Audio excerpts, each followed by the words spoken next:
Hey, welcome to HOWZA channel. In today's video, we will show you how to activate or disable users in Windows 11. Go to taskbar search, type CMD, click on Open as Administrator.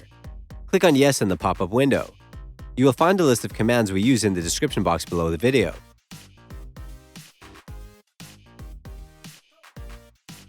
Copy the first command, paste it into the command prompt. Press Enter to run. You will see all accounts on the device.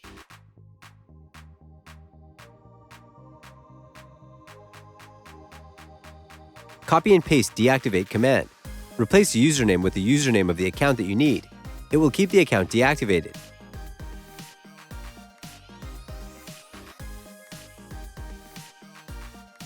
Press Enter to run.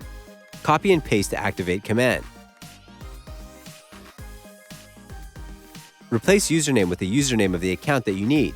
It will keep the account active. Press Enter to run.